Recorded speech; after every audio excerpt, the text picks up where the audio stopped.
Welcome to the Unitarian Universalist Congregation of Danbury. You have one of these? Please put it in worship mode if you haven't already. Thank you.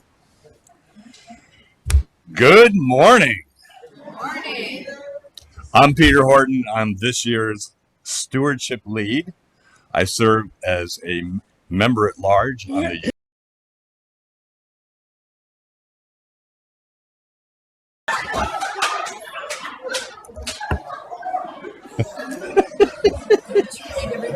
I'm done. You'll get your pledge cards in the mail. Thank you for coming. Have a great day.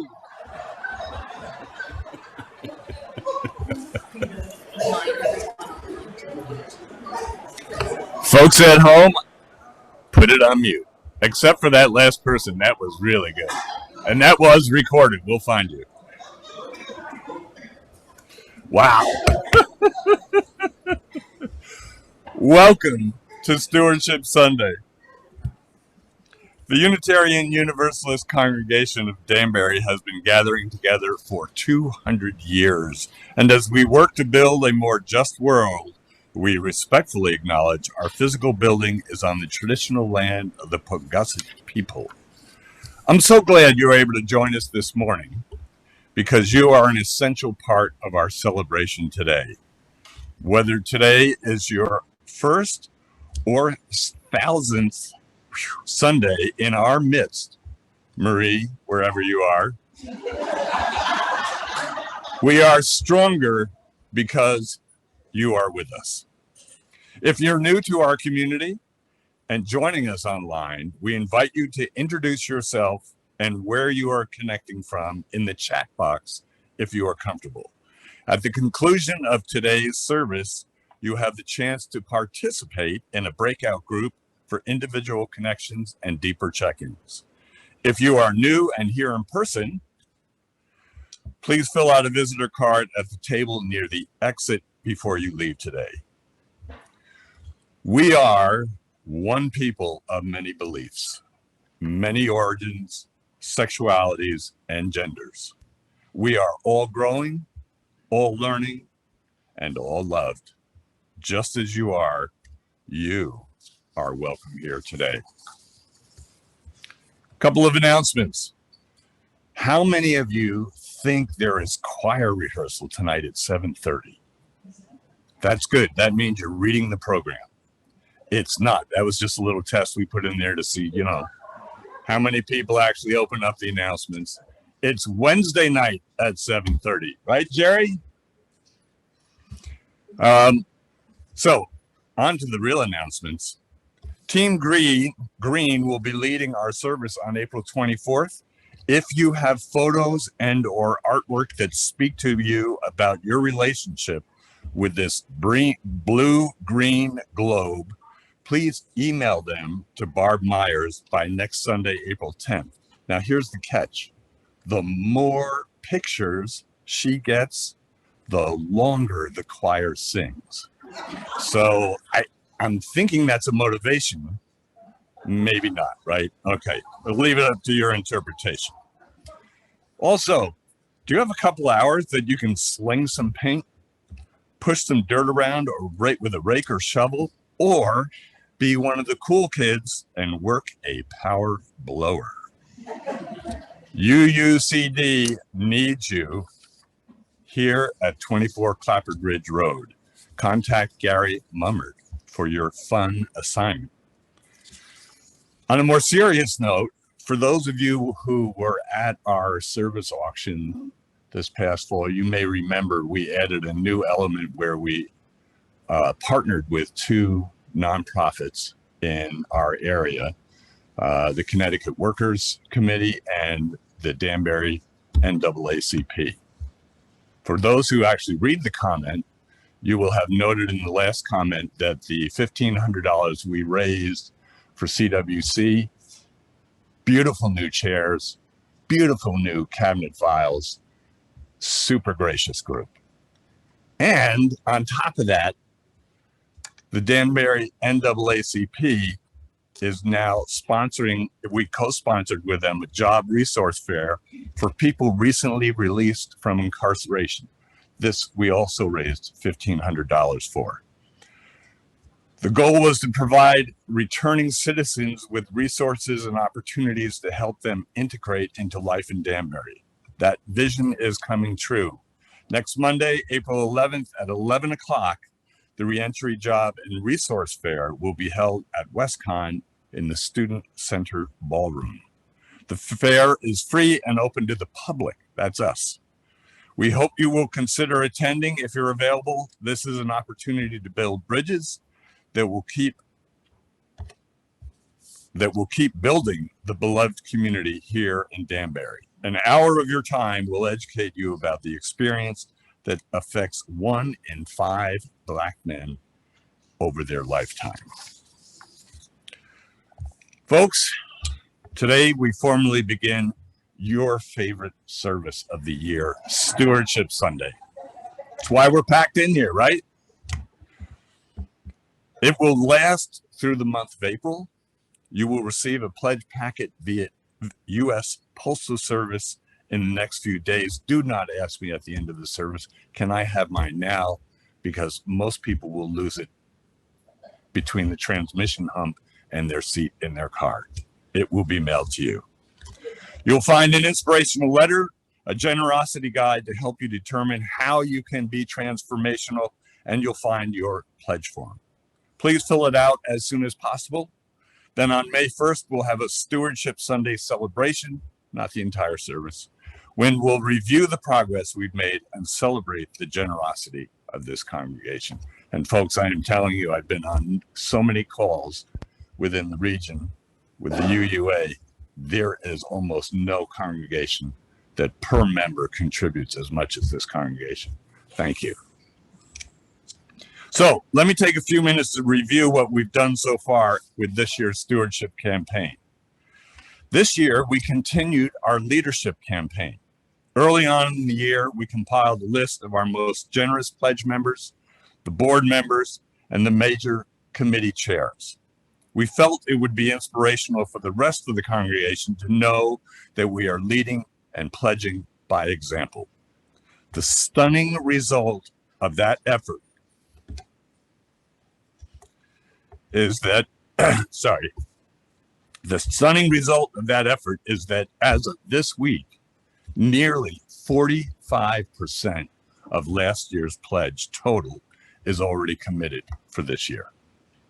Already in the bank, so to speak.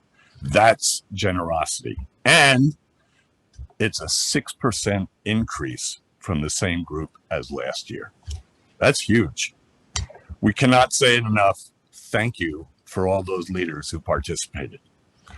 When we crafted this year's stewardship theme, one community, many hands, it did not occur to me that it would lead me to strongly recognize transformational pledges and its commitment to our congregation's long-term future.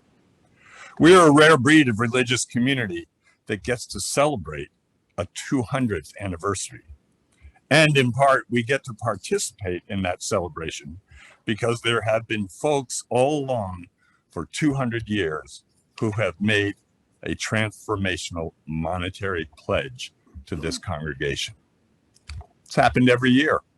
It happened last year, and it happened 20 years ago, just as it happened when the very first congregant of the Universalist Society of Danbury made a financial commitment to ensure the new church's durability. Thank you all who see pledging as an investment in this congregation's future. So, enough bloviating from me. We have a wonderful service in front of us that Rev Kathleen and Jerry have put together. Thank you to our most generous staff. Again, welcome to UU Congregation of Danbury. Please join us for our hymn of welcome. Enter, rejoice, and let's give. Please rise as you are able.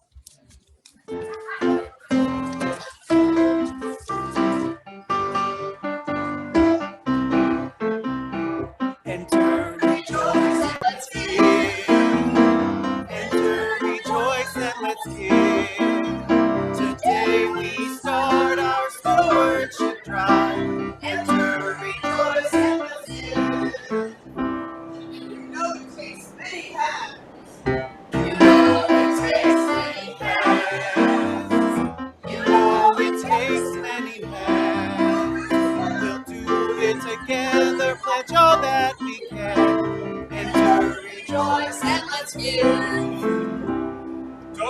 afraid to give more. Don't be afraid to give more. Don't be afraid to give more. We give generously and to rejoice in His gift. Welcome aboard, everyone. Welcome aboard, everyone. Welcome aboard, everyone. Today we celebrate UCD. Let's rejoice and let's give.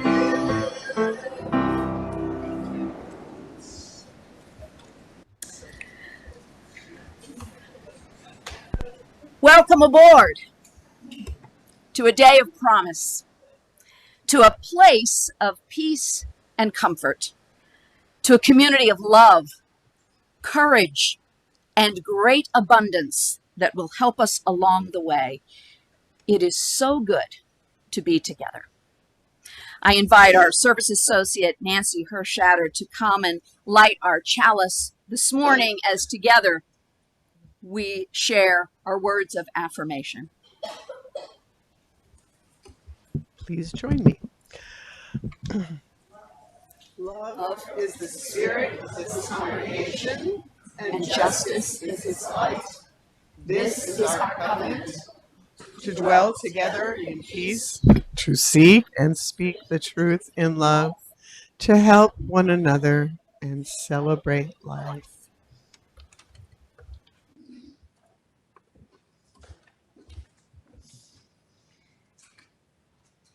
Let's say our children's affirmation. We are Unitarian Universalists. We are people with open minds, loving hearts, and helping hands. We care for the earth and each other. You know, Sierra Maria, I've been thinking about building lately, about building things. Really, like building with Legos or blocks? Not exactly. I've been thinking about how sometimes we build things with our hands, but sometimes we also use our minds and our talents and our money, like building a community. That sounds like the kind of building that takes a lot of people. Well, you're right. You know, did you know that there were people building this community 200 years ago? It's taken so many hands to build this community. Isn't that the kind of building that they call stewardship? She's right again. We are stewards. That means we're caretakers of this community. We give our time, we give our talent, and we give our treasure. That's our money. We do it so that you and Jerry and our administrator Sherry and I can all be here. And so we can have this beautiful space to be together in and to have programs where we can help other people. We are so lucky to be stewards. You know, when you were talking about building things, I was imagining people building a ship. A stewardship. Yes. A ship we can build on each Sunday this month to remind us just how lucky we are. And remind us all to think about what we can give. Ethan and Peter, bring in the ship. What? What?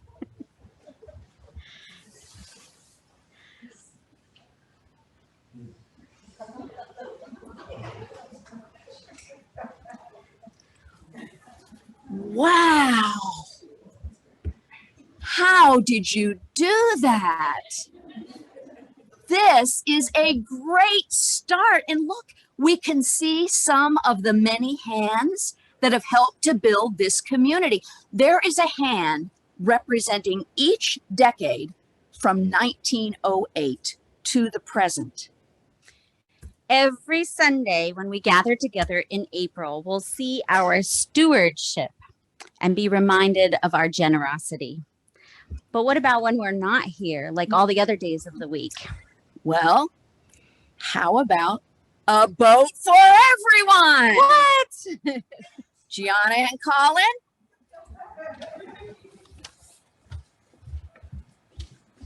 We have your own boat, one boat per household. So if you would have one person from your household, raise your hand, and Gianna and Colin will come and give you your very own boat that has UUCD on the bottom. So raise your hand if you're representing your household.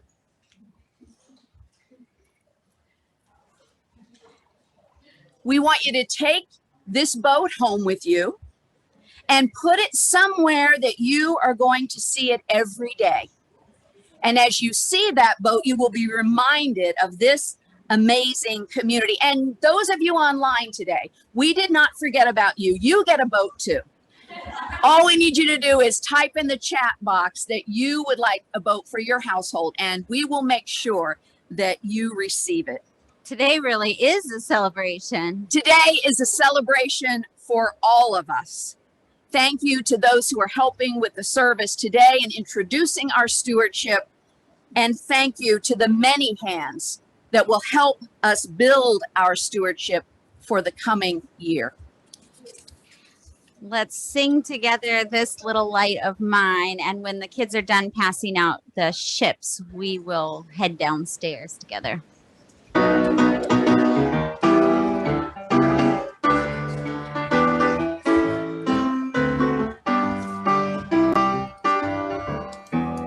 This little light of mine, I'm gonna let it shine. This little light of mine, I'm gonna let it shine. This little light of mine, I'm gonna let it shine. Let it shine, let it shine, let it shine.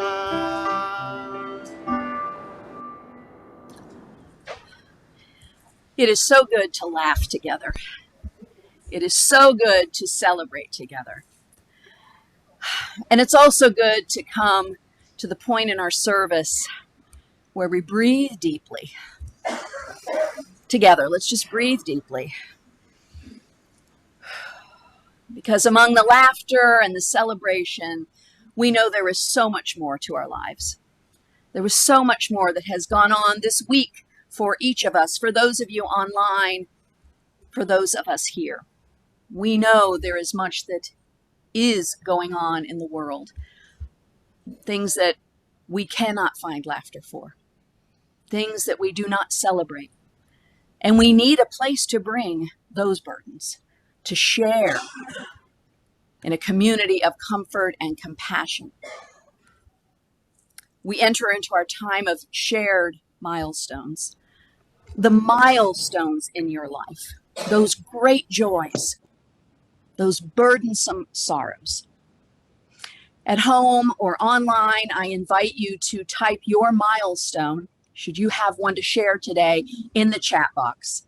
And our service associate, Nancy Hershatter, will read those along with calling those of you here who have a milestone up to the microphone.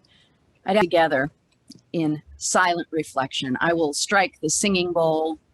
We'll spend a moment reflecting on the joys of new jobs, on the joys of birthdays, on the joys of children and spouses, on the joys of family, and on the heartache of loss, and all of the other heartaches and joys and concerns that you have, that we have.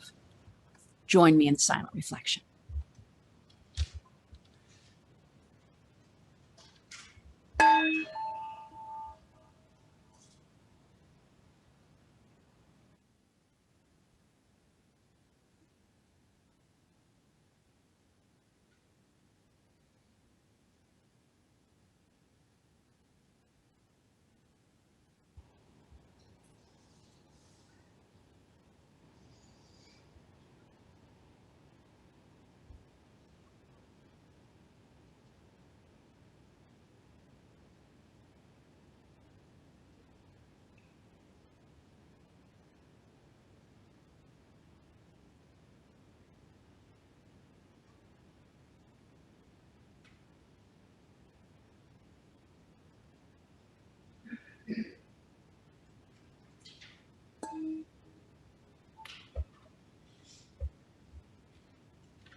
invite you to stay in this spirit of reflection and stay seated as we sing together this morning's hymn of reflection. There's a river flowing. You will find it in the teal hymnal, and the words are on the screen.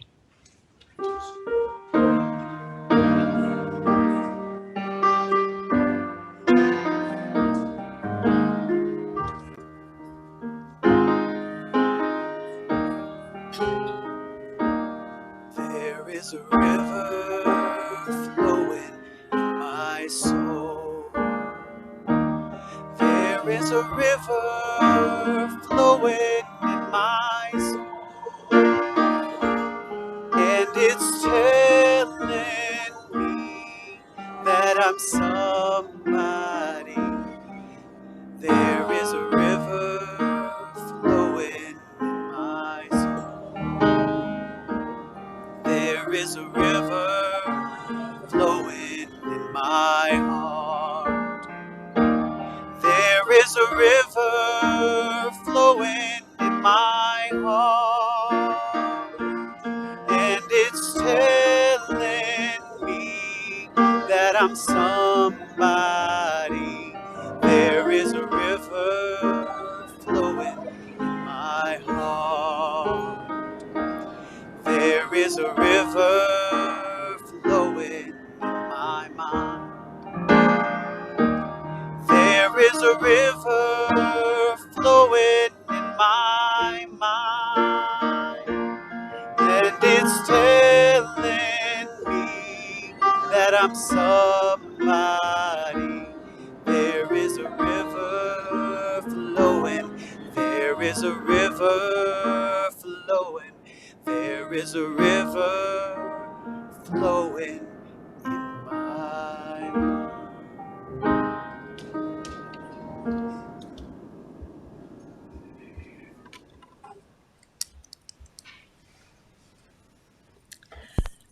We are the people of abundance. We know there is great abundance in our world, an abundance of suffering, of people homeless, hungry, frightened, lonely, in danger, sick, exhausted, and wondering when this abundant suffering shall cease. We know there is great abundance in our world, a great abundance of love, of people caring, building homes for those who need them, feeding folks who hunger, comforting folks who are frightened, inviting folks who are lonely into company, creating peace and safety zones, healing and being with the sick, and welcoming the weary to a place of rest. We are the people of abundance, people who have known suffering and will know suffering. We are the people of abundance, people who have known love and who offer our love as a blessing to our world. We are a people of abundance. This ends the morning reading. It's now time for our Congregational Offering. If you are with us for the first time, your presence here, virtual or actual, is your gift to us. Members gathered here in Fellowship Hall, please express your generosity as our greeters will circulate the donation basket. Those online may click a link posted in the chat to make a donation or pledge. You may also mail a check to UUCD at 24 Clafford Ridge Road in Danbury. As we create this holy place together, thank you for doing your part to support and sustain this community we love.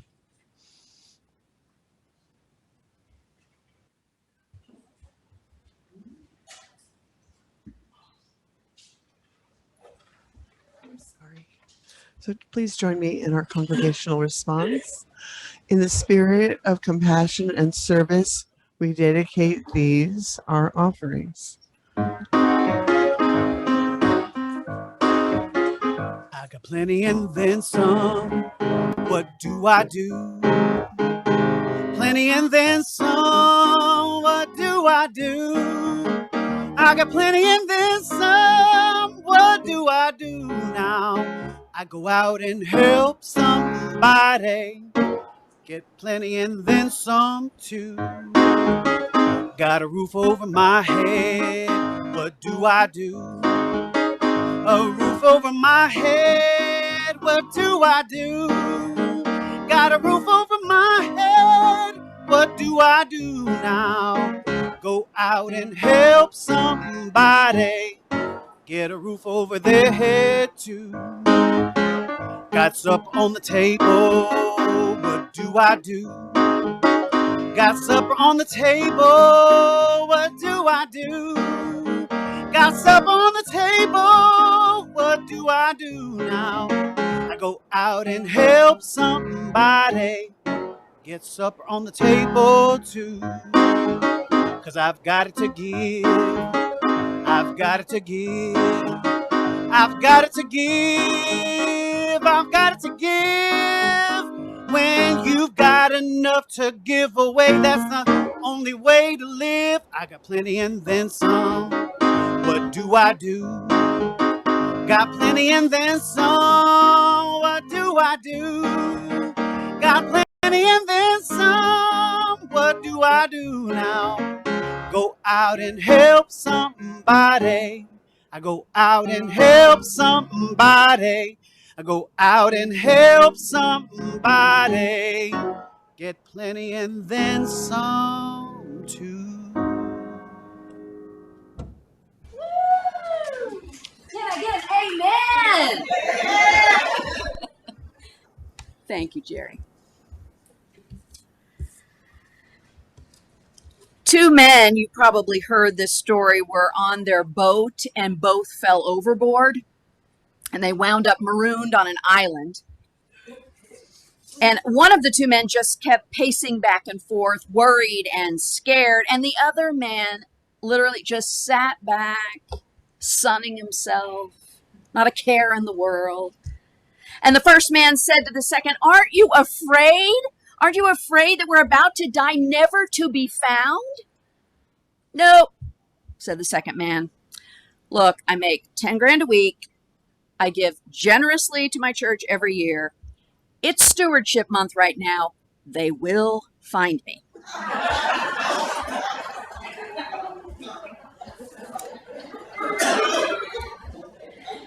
We can laugh about money, can't we?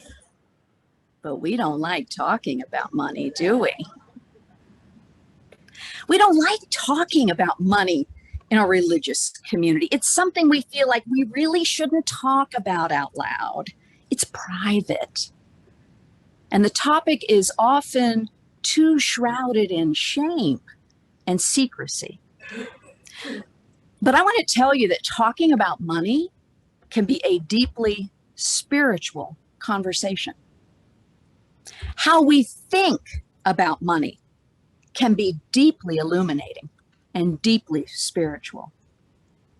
If you show me how you spend your money, I can tell what has value to you. If you tell me how you think about money, I can often tell a lot about your worldview. Money is just a tool. Don't tell Peter that. It's just a tool. Now, it's a very important tool in our capitalistic world, but it's a tool. It's a tool that helps us define what is important to us. And the annual stewardship campaign, it really isn't about money. It's about love, and it's about commitment. Money is the investment that we make to keep the ship sailing. That's all it is. It's the investment we make to keep this ship sailing. Because without the investment, the ship sinks. Today, we celebrate our role as stewards. We celebrate our stewardship. And what we're celebrating is the power and the importance of this congregation as a place of welcome, a place of comfort, a place of justice, and a place of exploration. Since 1822, that's amazing. As members of this congregation have learned over these past 200 years, the work of creating beloved community takes money. It takes hard work. There are challenging decisions to make. And those decisions and that work and that financial investment don't just happen in year one. We didn't just have Mr. Smith in 1822, the first year, make the decision and we're done. Those decisions and those investments need to be reviewed. They need to be reconsidered and then renewed again and again and again through the years, every single year. The psalmist wrote, "My cup runneth over." And that makes me think of the song that I had asked Jerry to sing this morning. It's one of my favorites from the artist Susan Werner. I've got plenty and then some. What do? I go out and help somebody get plenty and then some too. That's what I do. When you've got enough to give away, that's the only way to live. Abundance is the fullness of. And let's face it, we are always full of something, aren't we? Collectively, with online and here, we are sitting with an abundance of wealth, of love, of worries, of grief, of friends, of gratitude. And abundance is also about perspective. Now, perhaps you have heard, this is a true story, of a wealthy father, affluent, and he took his son on a trip to the country because the purpose was to show him how other people live, to show him how people who we might call poor, how they lived. So his son would learn a lesson. Some of us may have done something similar with our children at some time. So they spent a couple of days and nights on a farm, the father and the son. It was a farm that was run by a family that was considered by those in the area as a poor family, not with much means. And on the return from the trip, the father said, "How was that trip for you?" The son said, "It was great." The father said, Did you see how poor people live? Were you able to see that? And the son said, oh yeah. Oh yeah, I saw it, Dad. Well, so tell me, what did you learn from this trip, son? And the son said, well, I saw that we have one dog and they have 4. We have a pool that reaches to the middle of our garden. They have a creek that has no end. We have those fancy imported lanterns in our garden. They've got the stars at night. Our patio reaches to the front yard and they have the whole horizon. We have people who serve us, who clean the house and who cook for us, but they serve others. We buy our food and they grow theirs. We have walls around our property to protect us. They have friends to protect them. And the father was speechless. And then his son added, "Thanks, Dad. Thank you so much for showing me, helping me realize just how poor we are." True story. Isn't perspective a wonderful thing? We all have abundance in our lives to some degree, in some form. And our sense of abundance is affected by our perceptions. Those who share their abundance are healthy people. The eminent psychiatrist Carl Menninger said, "Giving is a symptom of a person's emotional health." because sharing our abundance connects us. It connects us with the larger human family. It extends us just beyond our own selves. I read recently that the Unitarian Universalist congregation in Phoenix, Arizona, says these words each and every Sunday when they call for the offering.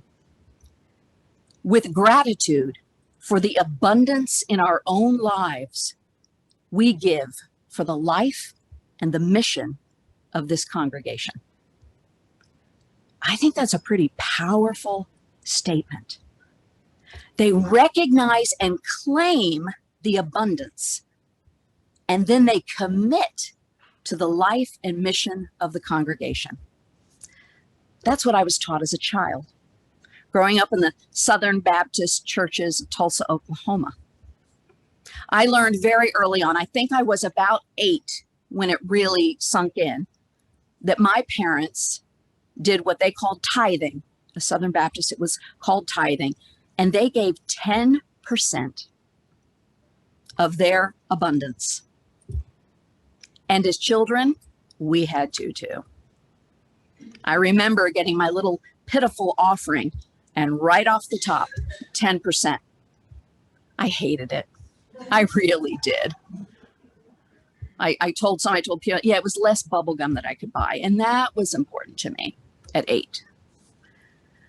But as I grew older and I understood how that commitment was given to the life and the mission of that community that was there for me, it became an important part of my own commitment. And that is why I've always given to the congregations that I've been a member of and to every congregation I have served. I've committed to give what I can,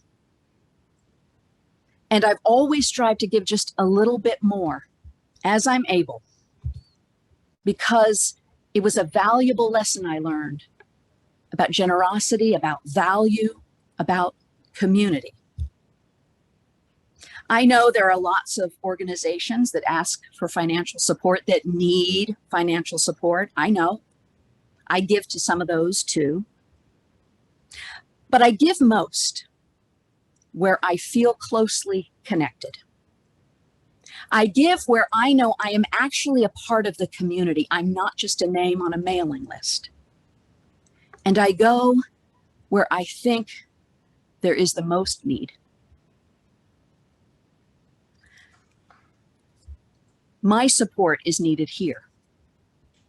Your support is needed here. And that's exactly why my husband, Phil, and I have already made our pledge this year to UUCD.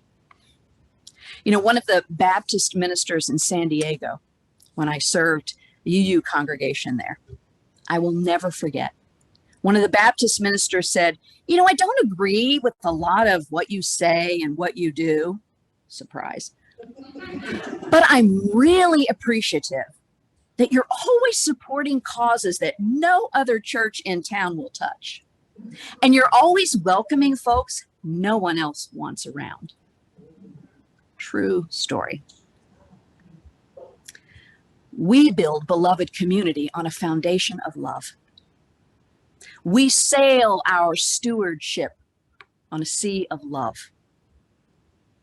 In Reverend Kate Braystrup's book, Here If You Need Me, she writes about the experience of receiving some devastating news. And that's the car accident death of her husband. As a chaplain to the Maine state game wardens, she is required from time to time to deliver that kind of hard news to people. She says, and I quote, "Your life too can swing suddenly and cruelly in a new direction with breathtaking speed. But if you're really wise, and it's surprising and wondrous how many people have this wisdom in them, you will know enough to look around for love. It will be there, holding out its arms to you. And if you are wise, whoever you are, you will let go, fall against that love, and be held. She's right. She is right about the way a life can change in an instant. I know it. I know some of you know it. You've known it through loss of a loved one, loss of a job, loss of a home. You've known it through devastating diagnosis. You've known about that change. Let's be that kind of congregation in whom people in the midst of pain and loss can find that love. Loving words, loving arms, a loving presence, a loving community they can fall into. Despite all these moments of rushing and uncertainty and thoughtlessness, and we irritate one another sometimes and we miss the mark, but the foundation of love holds strong because that love is real.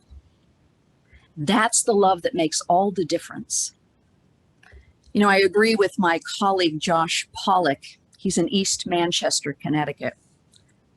And he said to his congregation, they were celebrating some kind of anniversary, not 200 years, I might add.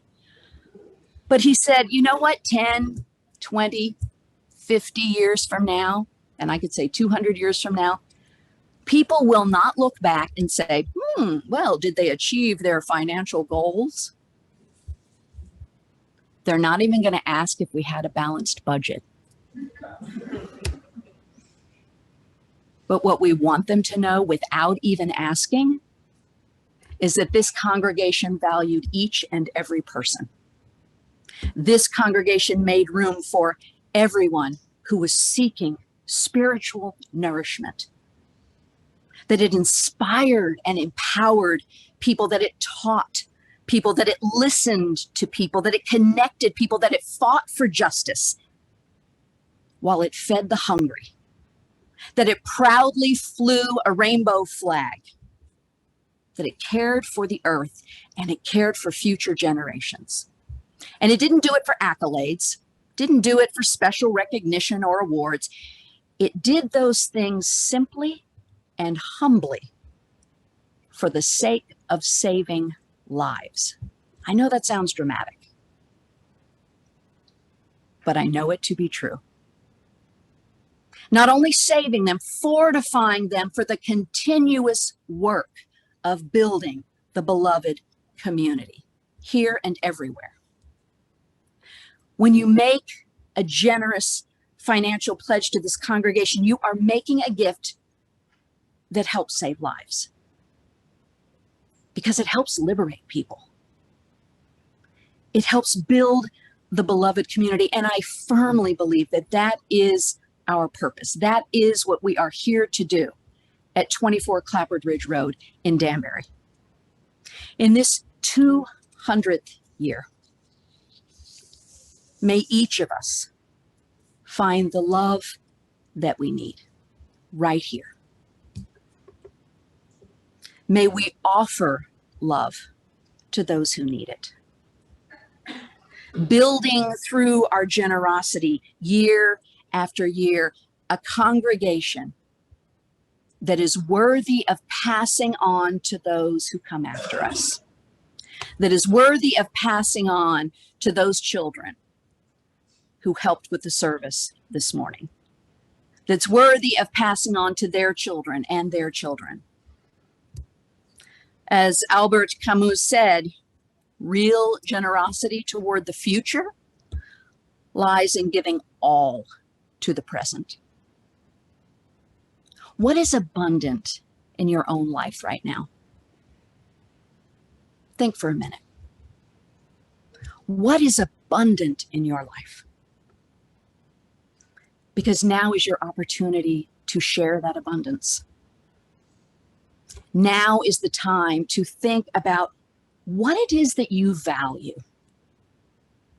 What is connection and community worth to you?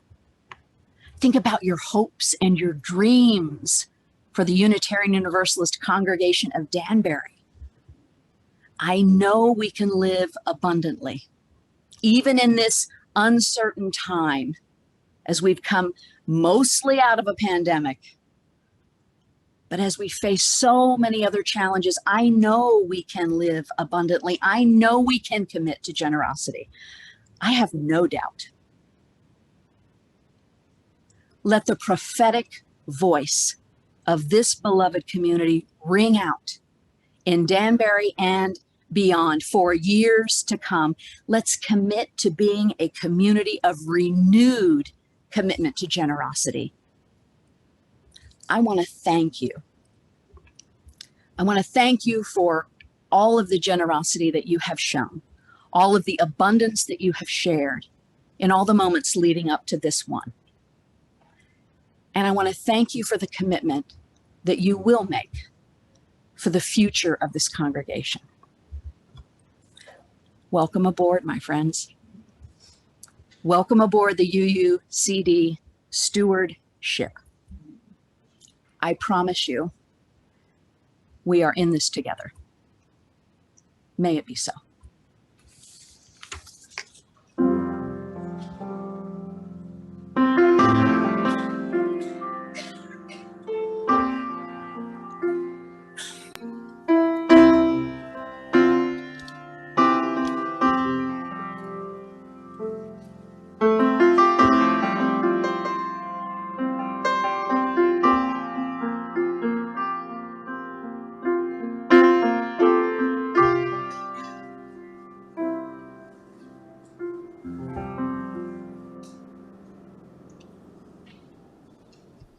Please join me in the words of extinguishing our chalice.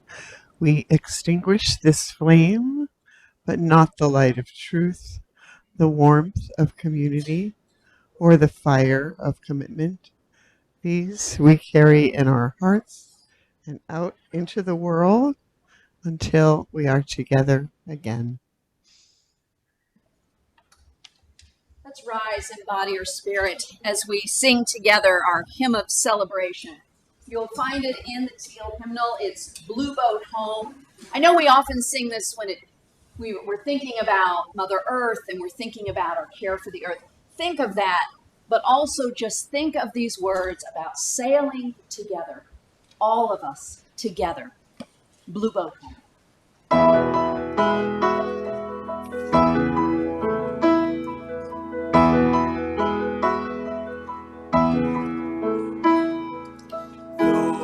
Below me I feel no motion, standing on these mountains and plains, far away from the rolling ocean. Still my dry land heart can say, I've been sailing all my life now. Never harbor or port have I known. The wide universe is the ocean I travel, and the earth is my blue home.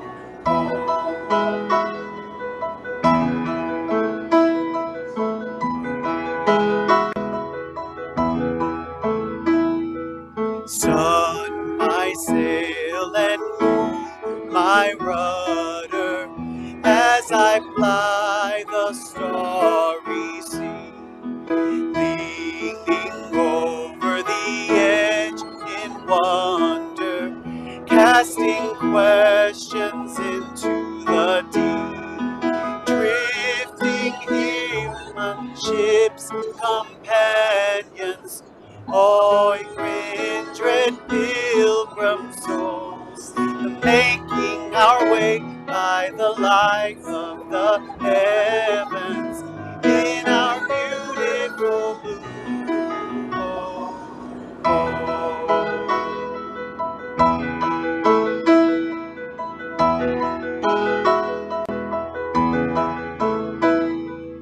I give thanks to the waves upholding me, hail the great winds urging me on,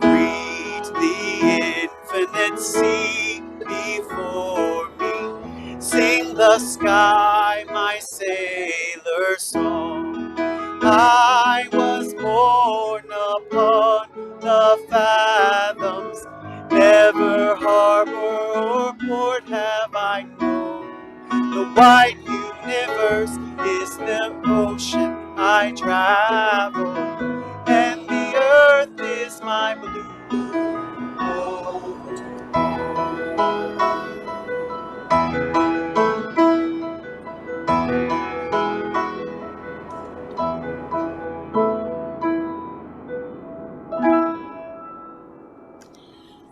We are here that we might have life and have it more abundantly, so that we might share it with others. May we leave this place as we have gathered, as a generous people. Shalom. Salam. Amen. Blessed be to each and all. Namaste.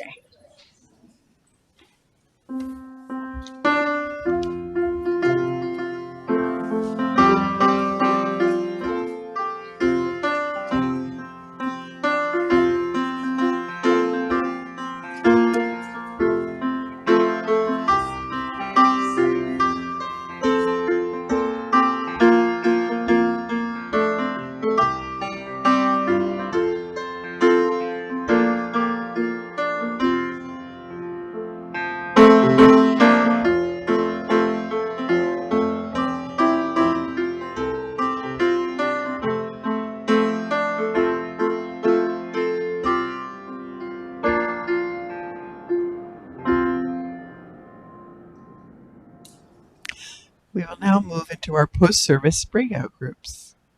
The primary purpose of our breakout groups is to allow for a deeper check-in with each other.